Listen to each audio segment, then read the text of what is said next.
We are in the heart of the Gulch. I'm your host, Tony Mendoza, and today I'm very excited to be here at CMA Fest 2025, and we got the one and only Max Jackson in the building. What's up? Hey, Tony. Thank you so much for having me. My gosh, it's been a whirlwind lately, hasn't it, man? It has, and I'm so excited. I'm from Australia, and I'm here in Nashville, and it's all very exciting playing CMA Fest. So it's cool to talk to you at this exciting time. Well, you know, talk to me about Australia. I've met a lot of Australians. You guys have infiltrated CMA Fest this year. We're taking over. We're trying anyway. But no, it's exciting. We do have lots of our amazing artists here, and, you know, it's always a dream as an Australian artist. I grew up, you know, listening to all my favorite singers. I've spent a lot of time in Nashville, so it's cool to be here and to play, you know, tomorrow and showcase Australian country music on a world stage is really, really cool. It's important too, because everyone needs to know that not only is there country folks everywhere, country music is resonating across the globe. It's trending at, you know, the hugest rate in Australia, and our festivals are just growing and growing and growing. We've got, you know, 30, 40,000 people going to country music festivals in Australia. So if anyone's thinking of coming, like, just do it as quick as you can, because we cannot wait to have more country music happening in Australia and more international acts too. It's just a long flight. It's really long. It's a long flight. But you know what? Speaking of which, congratulations on all the success. You just got a CMA 2 awards, right? Yes. Talk to me about it. Yeah, so I won. They're called golden guitars in Australia, and they're beautiful, heavy little trophies that we get to take home. It was a badass picture. I saw the picture. It looked awesome. So cool. So I won the Female Artist of the Year and the Single of the Year for my song Little More Country. So that was very cool. Well, talk to me about a little bit more country, because not only does your songwriting resonates with a lot of people, it's very challenging to make music that resonates with you but hits everyone else. Yeah. So talk about that. Absolutely. So Little More Country is a song that I wrote about, you know, what I love about country people. And I grew up in a little country town myself, and it was really easy for me to write, and it's cool that it's connected with so many people. It also inspired this whole series that I do across my social media, where I make pop and rock and iconic songs a little more country. So I actually have done a Dancing Queen cover.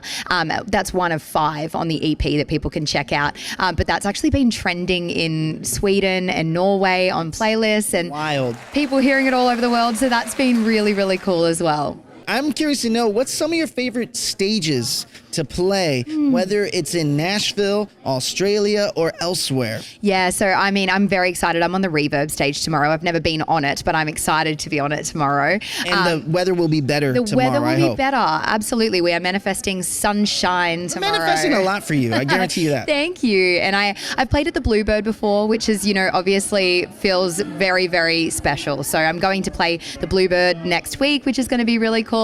And I think one of our, you know, biggest stages that I've played in Australia is called CMC Rocks. And I actually just caught up with Cameron Marlowe just before, who came out and played last year. We've had Lainey Wilson, we've had Morgan Wallen, people like that playing. And that's a very special stage in Australia as well. You know, I want to ask this, and this is one of my funnest questions I've been asking everyone on the show to this week, is your most underrated song that you got. I want you to think about your discography and where your fans are listening to.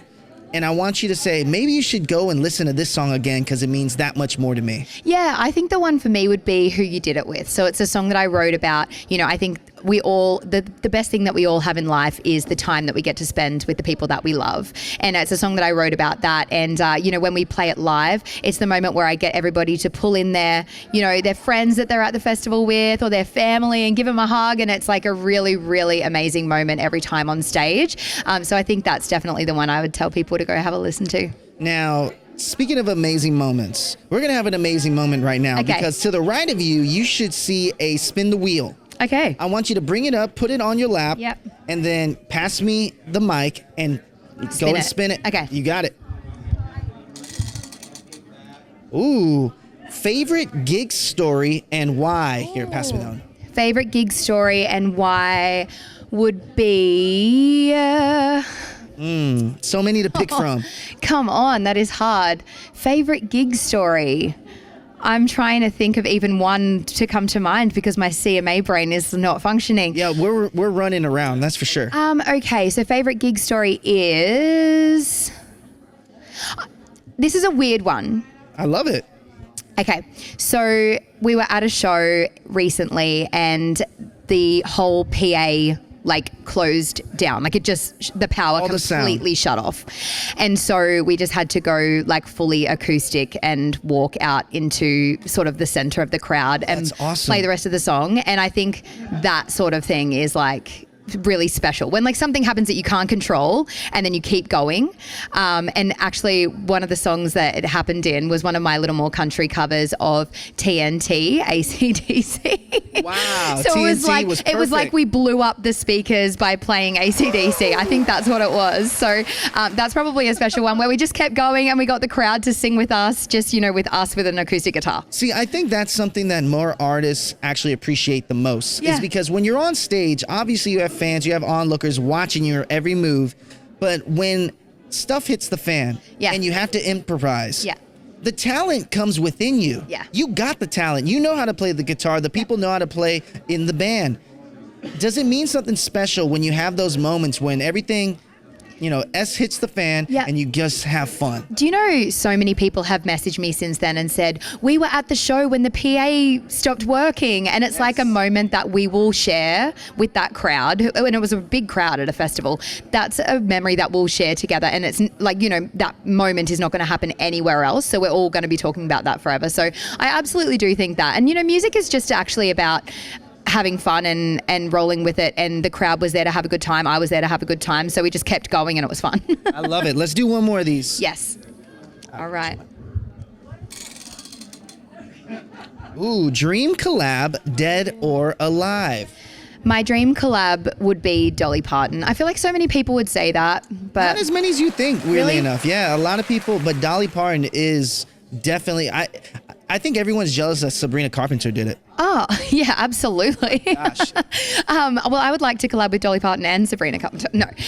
So I actually have a tattoo on my arm that says rain is less than rainbow, and it's from the Dolly Parton quote. Sometimes if you want the rainbow, you got to put up with a little rain. So I really love her so much as a songwriter. I'm a songwriter first, and you know, to think that she wrote Jolene and was it Jolene and 9 to 5 in one day?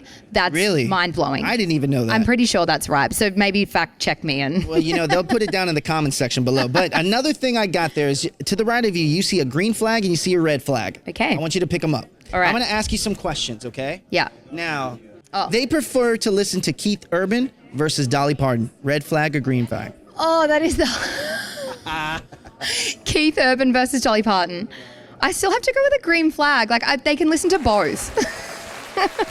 Okay, now here's another question. So let's bring it back to dating scenarios. Yeah. Okay, so when your ex gives you a text and they said, "Are you up?" Red flag or green flag? I'm flying that flag. All right, what about he owns more boots than he owns sneakers? I think that's green. That's big green. Yeah. Are you a Wranglers girl? Do you like men when they wear Wranglers? I don't really care what. Oh, it's whatever they wear, huh? Okay, now my last red flag, green flag question. Let me come up with a good one here. So, long distance relationships. Red flag, green flag. I think it's a red flag. Ooh, why so? Why? Why so? Why a red flag for I don't know. long Like distance I don't know. I think just figure out how to not be long distance. Yeah, that's actually true. So my husband plays guitar in my band, so we have the closest distance relationship of anybody because we're never apart. What? Yeah, so talk to me about that, because sometimes I'll take these from you. Sometimes, you know, working with your significant other can be very challenging. What's one thing that you wish that he just didn't do anymore? The only thing that he does that annoys me is when when we're in a hotel, he always puts the wet towel onto the bed. And then just leaves it there, and it makes if we're staying there another night, then there's a little wet patch. I don't like that.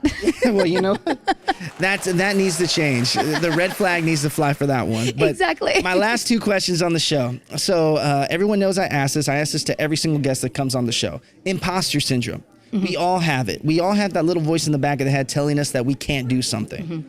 What are your mechanisms to not let imposter syndrome, Yeah. mess you up day to day? And how could you give some advice to someone watching this to not let that happen to them? Yeah, look, I think it's really important as a human, and obviously within my career, it's been really important to know the things that I'm really good at. And I think it can be so easy to constantly look for oh, I feel like I'm not good at that thing, or I'm not good at that thing. But I think if you start by listing off the things that you are really good at, you always start at a good place. Yes. And I think as well, it's a very Australian thing. When we get given a compliment, it's really easy to sort of not turn the compliment down, but if someone says, oh my gosh, your hair looks amazing, you're like, oh, my hair, I've been walking around and outside, it's really hot. Thing, yes. Yeah. But I think trying to flip that and just being oh, thank you so much, taking on that compliment and putting it in a little imaginary basket so that if you have a bad day, you can just be oh, but remember that girl said my hair was nice.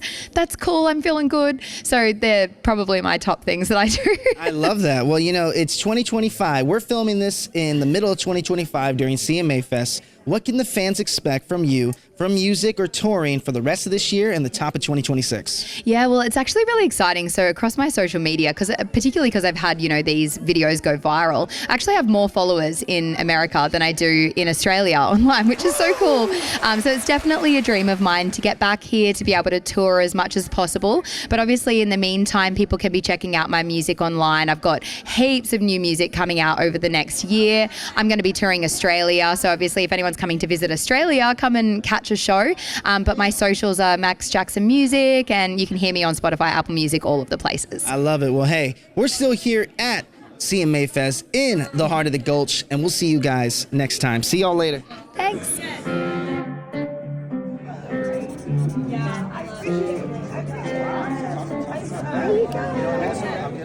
I'll get a quick video. You want me to Yeah, that'll be a good one.